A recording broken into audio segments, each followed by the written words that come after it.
di sini ingin mewawancarai sedikit seputar perkembangan dan strategi Indosat dalam menghadapi industri telekomunikasi. Sebelumnya saya wawancara dengan Ibu siapa? Sebelumnya perkenalkan, nama saya Feni Ismawati. Saya di sini sebagai tim leader dari GRI. Baik. Saya akan bertanya.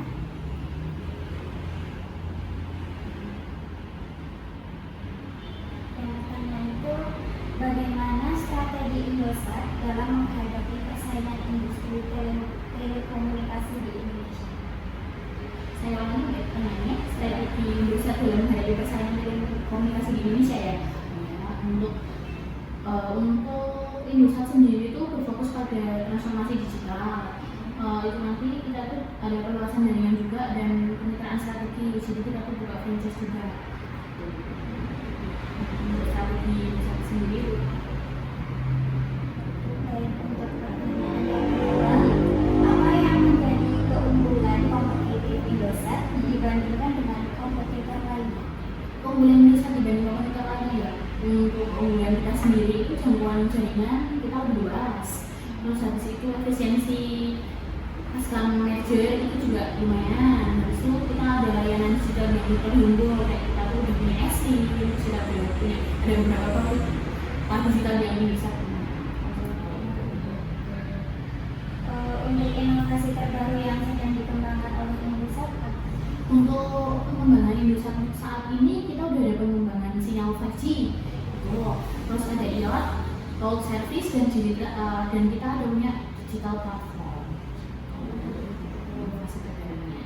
Jadi seberapa besar peran artificial intelligence atau AI dan big data dalam pengambilan keputusan bisnis di Indonesia?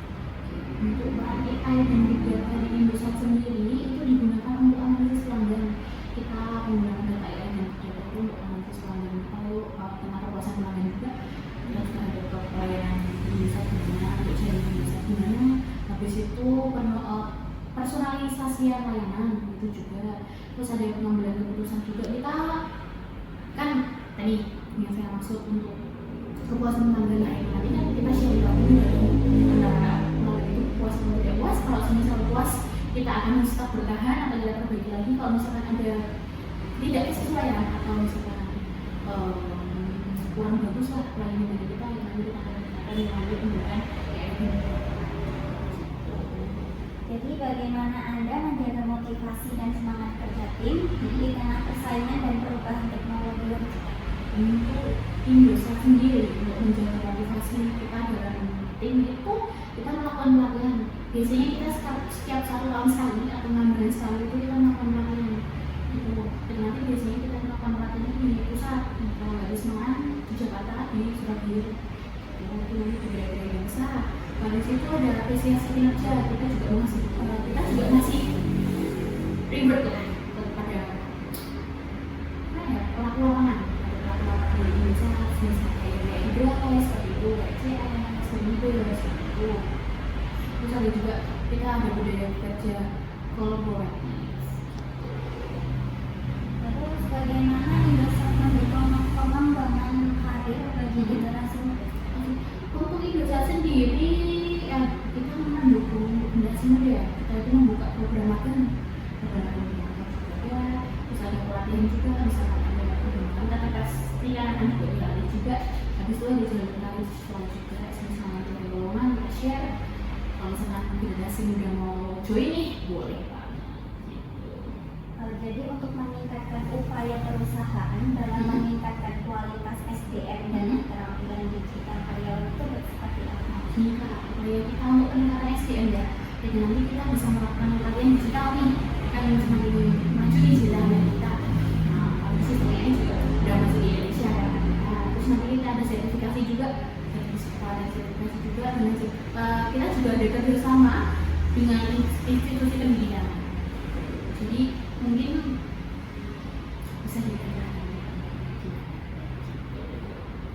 Terus untuk tantangan finansial atau operasional terbesar yang pernah dihadapi perusahaan itu apa?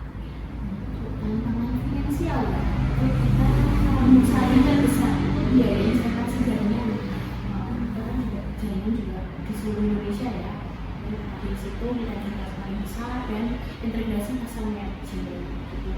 sekarang dengan sisa materi nih untuk jaringan Indosat IM3 dan 3 itu udah jadi satu, itu udah jadi Indosat season itu manajer itu udah ya begitu lah, lumayan nggak besar gitu. Terus bagaimana Indosat berkontribusi terhadap pengurangan dampak lingkungan dalam operasionalnya? Kontribusi terhadap lingkungan operasional ya. Oke, untuk itu kita menggunakan energi yang terbaru, terus habis itu efisiensi energi juga, kita banyak pengurangan energi juga, dan ada program yang kita dan kita akan hitung itu kita tidak ulang lagi. Jadi kalau misalkan tidak ada hangus, kita nanti akan dari satu dari Indonesia akan menjual jadinya. Ada yang ditanya lagi? Untuk pertanyaan terakhir, pesan apa yang ingin Anda sampaikan kepada generasi muda yang ingin terjun ke dunia telekomunikasi? Pesan saya untuk generasi muda sekarang itu terus belajar, habis itu memerankan sisi yang adaptif dan siap menghadapi perkembangan teknologi. Apalagi kan kalau sekarang teknologi semakin canggih kan. Apalagi kalau saya yakin anak-anak sekarang itu nggak mungkin nggak paham teknologi ya, dari kecil aja udah dibutuhkan HP dan berusaha menggunakan teknologi sebaik mungkin untuk belajar dan menjadi hal itu. Ada yang mau ditanya lagi Kak? Sudah cukup, terima kasih Ibu untuk wawancaranya dan selamat siang. Selamat siang. Terima kasih kembali.